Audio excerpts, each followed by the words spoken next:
Bon, bienvenue sur la Chicotte TV. Ici, nous parlons exclusivement de tous les sujets qui touchent le continent africain, quel que soit le pays. Nous n'avons aucune frontière sur la Chicotte TV.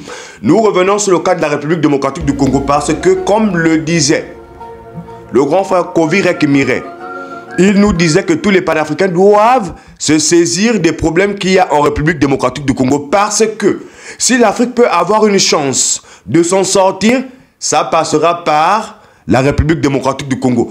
Aujourd'hui, le président français, qu'on sait très bien qu'ils sont impliqués lourdement dans cette catastrophe-là. En tout cas, le président français a appelé son homologue de la République démocratique du Congo. Donc, le président français, M. Emmanuel Macron, a appelé M. Félix Antoine Tshisekedi pour discuter et d'échanger sur la situation au nord et au sud du Kivu.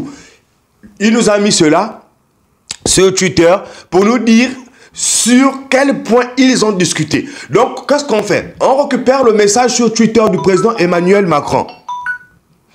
On récupère le message sur Twitter du président Emmanuel Macron. On vous poste ce message et on commence à lire. On commence à lire complètement le message. Il nous dit quoi? J'ai échangé avec le président Tshisekedi sur la situation très préoccupante dans le sud Kivu. Ça veut dire que dans le nord Kivu, ils ont déjà accepté que c'est le M23 qui est là-bas. Écoutez bien.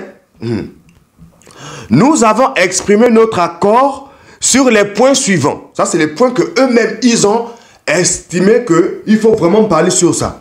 Le premier point, nous appelons à un cessez-le-feu immédiat qui doit être respecté par toutes les parties. Ok.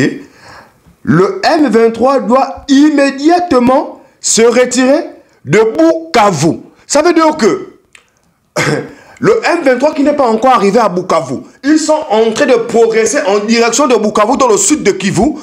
On ne parle pas de là où ils sont déjà installés à Goma.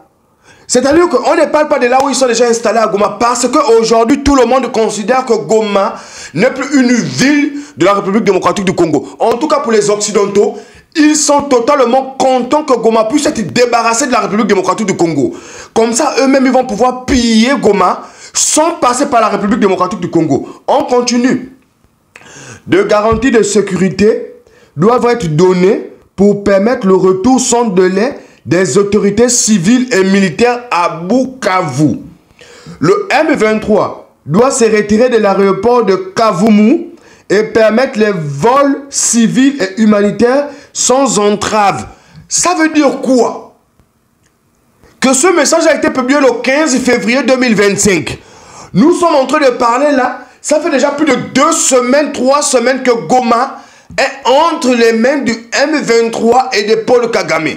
Vous-même, vous voyez l'échange qu'il y a eu entre le président français et le président Félix Antoine Tshisekedi.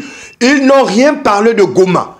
Ils n'ont même pas évoqué Goma. Ça veut dire que pour M. Félix Antoine Tshisekedi, Goma ne fait plus partie de la République démocratique du Congo.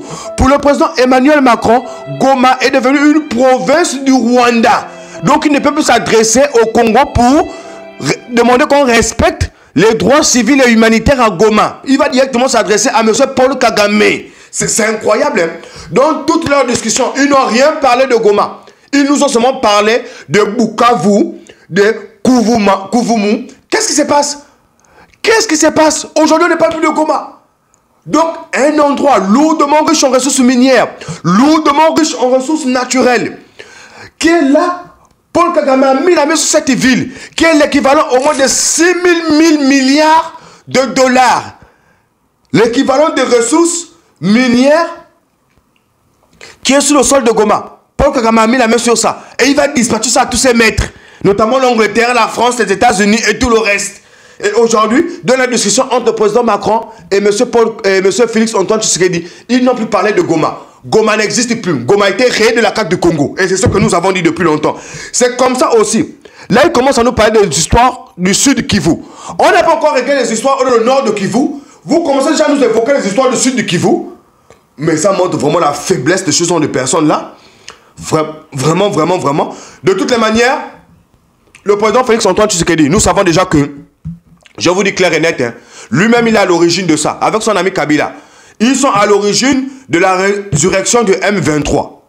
Lorsque il y a des gens qu'on attrape dans une nation qui ont foutu la merde et que vous décidez, ce genre de personnes-là, de leur remettre dans l'armée, c'est que vous n'avez rien compris. C'est que là, vraiment, vous n'avez rien du tout compris. En tout cas, nous, on va s'arrêter là pour aujourd'hui. On avait souhaité faire cette vidéo pour vous dire seulement comme ça que les Occidentaux, notamment le président français, M. Emmanuel Macron, il ne considère plus que Goma est une province de la République démocratique du Congo. C'est pareil pour le président Félix Antoine Tshisekedi. Là où il part pleurer ou revendiquer, il ne parle plus de Goma. Il a déjà capitulé. Il a déjà abandonné Goma entre les mains du M23 et les agents de M. Paul Kagame. C'est quoi c'est ça? C'est quoi c'est ça? Nous avons quel président comme ça? Quand ça va arriver? Quand nous allons avoir, je me demande bien, un président comme les différents présidents de l'Alliance des États du Sahel? Ça arrivera en Afrique centrale quand? Ça arrivera au Cameroun quand? Au Gabon, ça arrivera quand? En Guinée équatoriale quand? Au Congo quand?